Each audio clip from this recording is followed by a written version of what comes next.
촛불은 미완성이고 문재인 정부 성패와 개인 윤영찬은 이제 뗄래야 뗄 수 없는 운명 공동체임을 부인할 수 없습니다.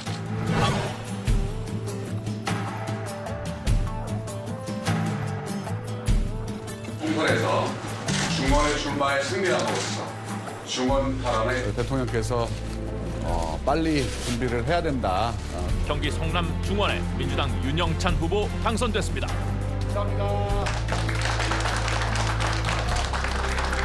청와대에서 어떻게 일을 해야 될 것이고 또 우리가 필요한 일들을 하는 방식이 무엇인지를 배웠습니다. 그걸 모든 걸 다 중원을 위해서 쏟아붓겠습니다.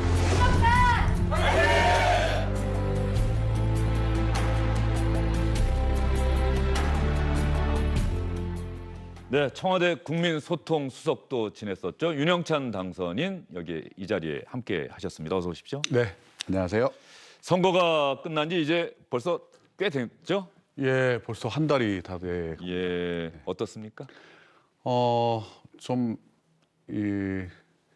지금 막 인사하느라고 정신이 없어요. 그러니까 선거 끝나고 나서 한 달 또는 6개월이 굉장히 중요하다고 이야기를 합니다. 예. 선거 때는 굉장히 많이 보였는데 갑자기 선거가 끝나니까 얼굴을 안 보인다.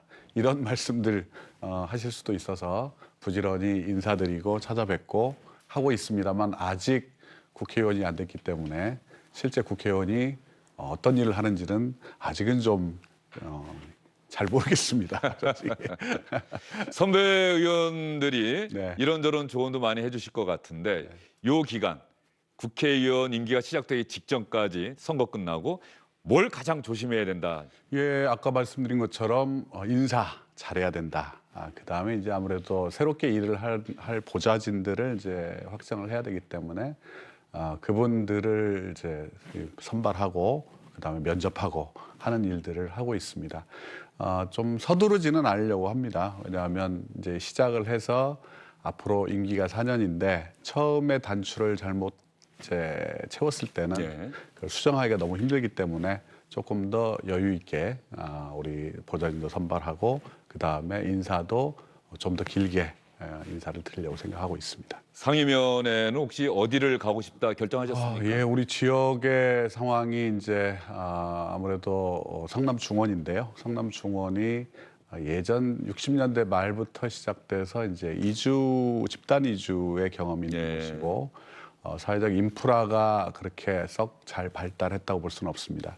특히 이제 저희 지역구의 서쪽 지역은 이제 철도 인프라가 깔려 있는데 동쪽이 굉장히 취약한 지역이라 동쪽에 철도를 빨리 시급하게 놔야 되는 상황입니다. 그래서 1순위는 국토교통위를 지금 지원을 할 생각이고 2순위로는 제가 네이버 부사장이고 또 예전에 저 청와대 국민소통수석이기 때문에 과기정통위를 지금 생각을 하고 있습니다. 예. 이번에 선거 때 상대가 미래통합당의 신상진 의원이었죠. 네. 간단치 않은 상대였는데 예. 말이죠. 아주 간단치 않은 분이시죠. 일단 우리 신상진 의원님은 지역에서 별로 이렇게 욕을 먹지 않습니다. 또 이 지역에서 30년 이상 쭉 착근해서 우리 지역민들하고 같이 생활을 해왔기 때문에 또 품성도 굉장히 훌륭하신 분이고 또 지역에서 또 기여도 굉장히 많이 하셨던 분입니다. 의사. 네, 의사님이시죠. 이제 그래서 이 지역에서 우리 신 의원님을 이기기가 쉽지 않다는 이야기들을 많이 했었고, 근데 저는 이제 제가 전략 공천을 받은 것도 아니었기 때문에 1년 전부터 뛰어들어서 사실 쑥과 마늘만 먹는 심정으로 지역에서 저도 열심히 나름대로 했었고 또 그런 변화를 원하는 지역 주민들께서 그래도 이번에는 윤영찬한테 한번 맡겨봤으면 좋겠다. 한번 기회를 줘보자 이렇게 생각을 하신 것 같습니다. 그럼 강력한 상대를 윤영찬이라고 하는 정치인으로서는 신인이란 말이죠. 신인이 이길 수 있었던 이유는 어디에 있을까요? 아무래도 지역 주민들께서 이제 우리 중원 지역에 새롭게 등장을 했죠. 네. 등장을 했지만 이전에 TV를 통해서 그리고 뭐 다른 매체를 통해서 얼굴들이 좀 알려져 있었다는 게 한 가지 장점이었고 네. 또 주민들을 제가 좀 더 일찍 만나기 시작해서 접촉을 계속하면서 주민들께서 그 진정성을 받아들여 주신 것 같고요. 그래서 저는 선거를 오롯이 한번 제 힘으로 이겨보겠다 이렇게 생각을 하고 뛰어들었는데 코로나19 사태 이후에 대통령님의 인기가 계속 올라가면서 결국 결과적으로는 우리 대통령님의 덕도 봤다고 생각을 합니다. 예. 청와대에서 함께 일하셨던 분들이 이번에 국회의원이 많이 됐어요. 예, 18분이 됐습니다. 예. 서로 한번 모이셨습니까? 아니요, 아직 안 모였습니다. 예. 뭐 원내대표 또 선거도 있고 해서 이런 여러 가지 또 오해 소지가 있기 때문에 만남을 자제하고 지금까지 그냥 개별적으로만 서로 연락하고 있습니다. 고민정 당선인하고는 뭐 전화 통화라도 해보셨습니까? 예, 물론 뭐 당선인 전화 통화도 하고 또 우리 이제 워크숍도 했기 때문에 우리 당에서 실시하는 워크숍에 직접 만나기도 하고 또 잠깐 또 얘기도 나눴습니다. 청와대에서 함께 일하셨던 분들하고는 선거 끝나고 나서 어떤 이야기 하셨어요? 아직은 구체적으로 뭐 어떻게 방향을 정하자라는 이야기를 한 적은 없습니다. 한 번 결정을 했던 게 우리 이번 원내대표 선거를 맞이해서 우리는 어떤 캠프에도 참여하지 않고 중립적인 입장을 견지해야 된다. 그리고 선거 투표는 개인의 판단에 맡긴다. 이런 정도의 의사들을 서로 교환을 했던 적이 있고요. 그리고 이후에 어떤 방향과 관련해서 우리는 이렇게 갑시다, 저렇게 갑시다라고 얘기를 해본 적은 없습니다. 혹시 문재인 대통령으로부터 축하합니다, 고생 많으셨습니다 이런 전화 안 받으셨습니까? 안 받았습니다. 예. 대통령께서 이렇게 그렇게 전화를 하시는 분은 아니십니다. 아, 그렇습니까? 네.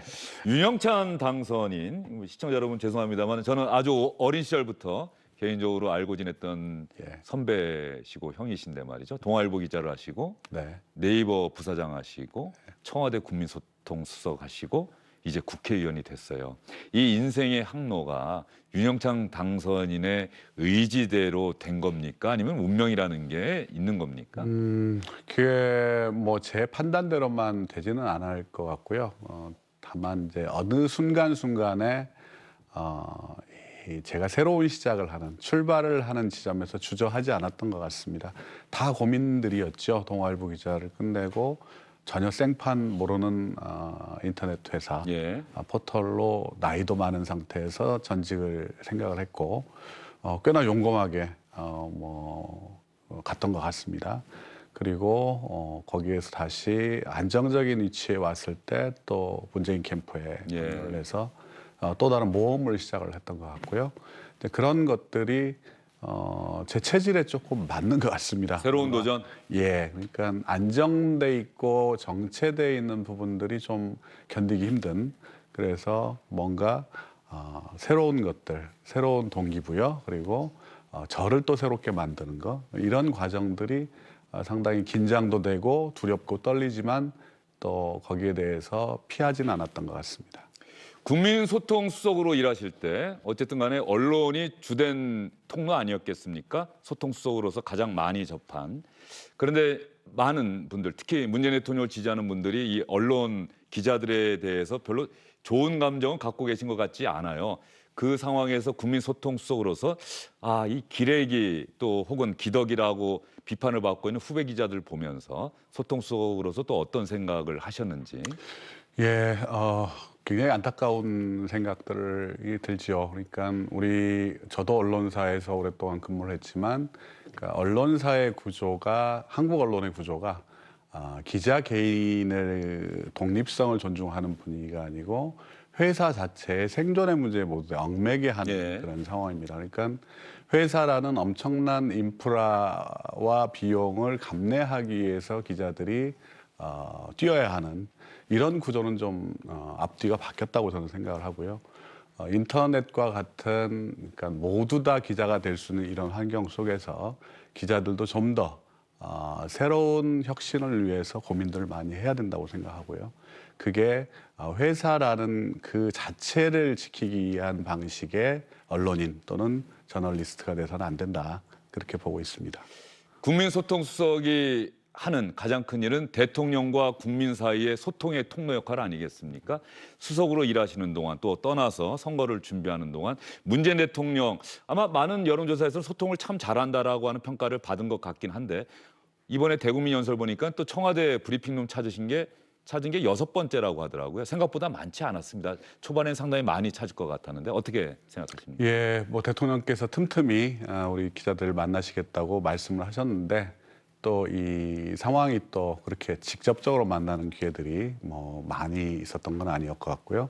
다만 이제 지금의 시대가 직접 대면적인 접촉을 통해서만 소통하는 게 아니고 여러 가지 매체들이 있기 때문에 그 매체를 통해서 대통령의 일거수일투족은 언제든지 볼 수 있는, 또 대통령의 개별 홈페이지나 아니면 계정을 통해 가지고 페이스북, 트위터, 인스타그램 등을 통해서 대통령의 모습들이 항상 지금 오픈이 되고 있는 상황 아니겠습니까? 그래서 그런 부분들이 과거와는 좀 다른 차원의 소통들이 진행이 되고 있다라는 생각이 들고, 또 대통령께서 그래도 매월 매년 뭐 5월이라든지 가을이라든지 그다음에 신년이라든지 이런 기회를 통해서 또 우리 기자분들과 직접 또 접촉하는 기회들을 가지려고 굉장히 노력을 많이 하신다는 건 분명한 것 같습니다.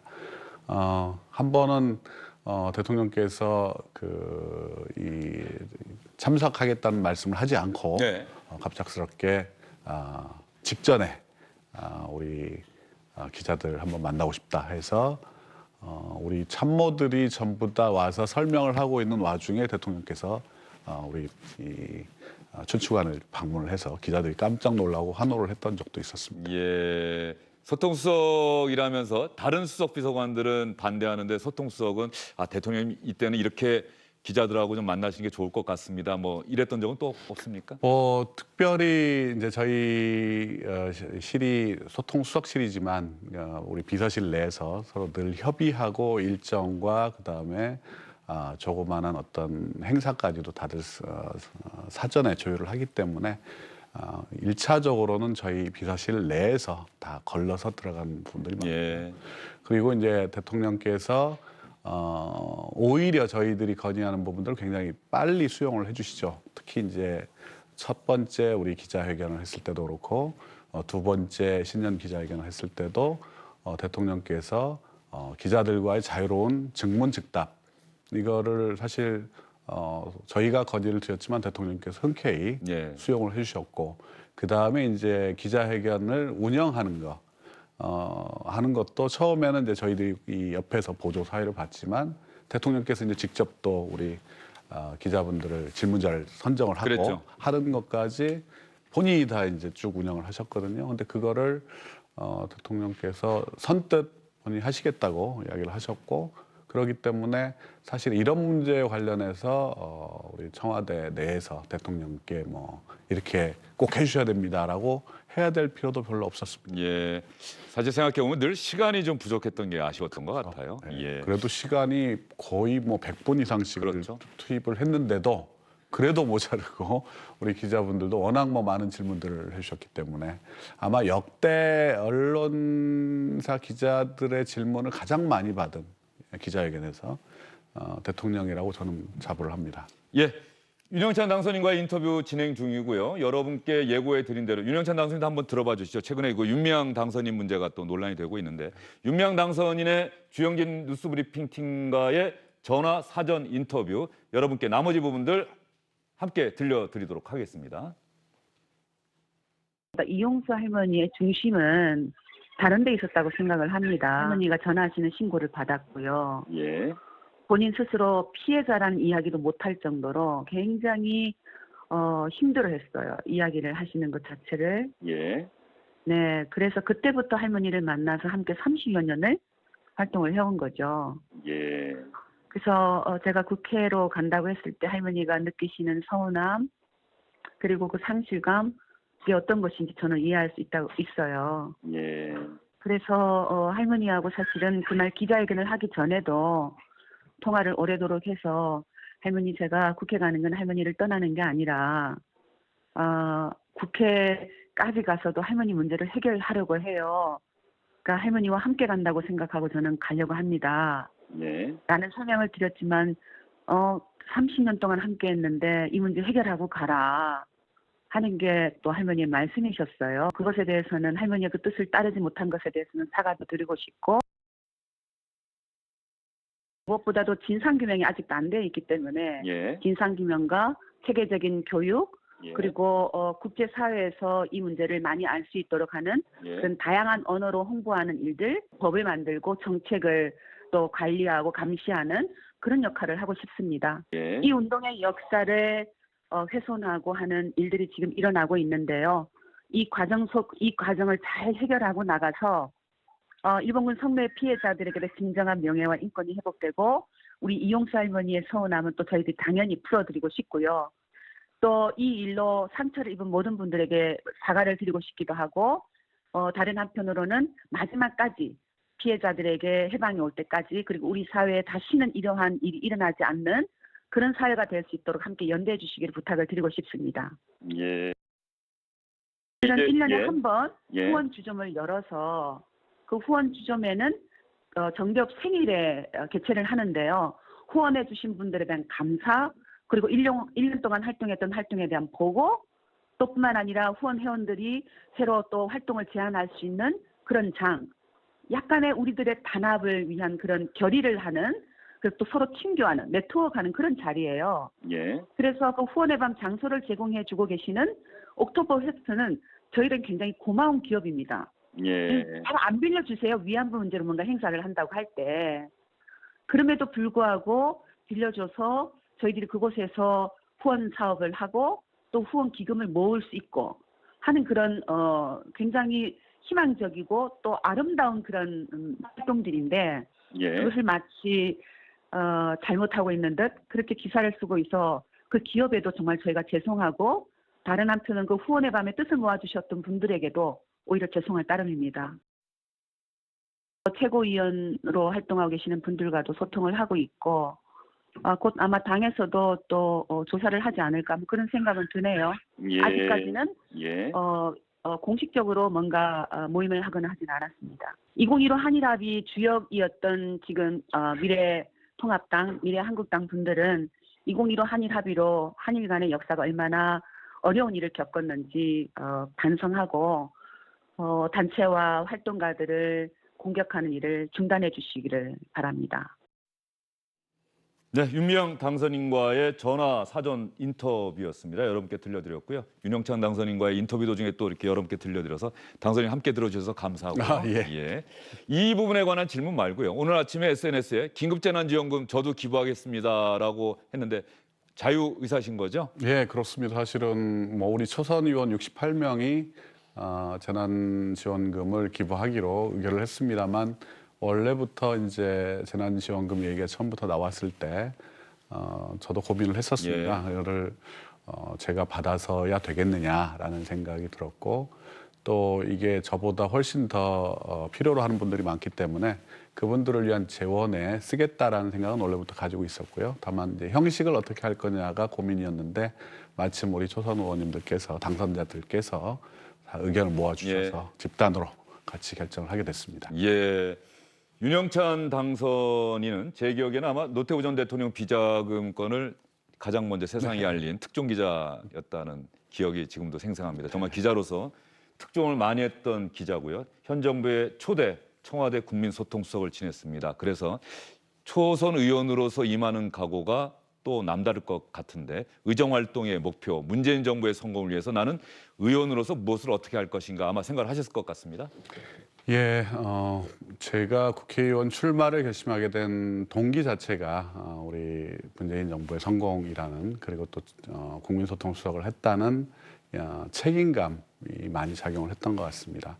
지금 상황에서는 이제 코로나19 이후 여러 가지 어려움들이 몰려올 거라고 생각을 합니다.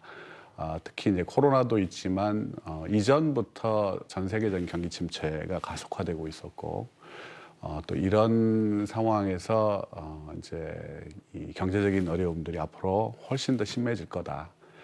그래서 특히 저희 지역에도 그렇지만 우리나라의 소상공인들, 자영업자들이 굉장히 많습니다.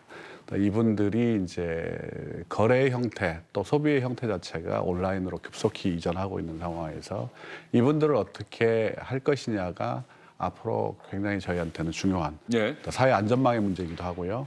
또 이분들이 살 수 있는 기틀을 만들어줘야 된다는 책임감이 있습니다. 그래서 이분들이 온라인 쪽의 상거래를 공부할 수 있도록 예. 또 지원할 수 있도록 그리고 이분들이 좀 더 직업 전환의 근본적인 어떤 교육이라든지 이런 데 필요한 재원을 어떻게 확보할 것이냐 해서 코로나19 이후의 경제 부분에 대해서 저도 많은 지원을 하려고 생각하고 있습니다. 알겠습니다. 초대 국민소통 수석으로서 많은 일을 해 오셨는데 의정 활동에서도 또 우리 국민들에게 유권자들에게 기억에 남고 박수를 받는 그런 의정 활동을 해주시기를 기대하겠습니다. 오늘 말씀 잘 들었습니다. 네, 고맙습니다.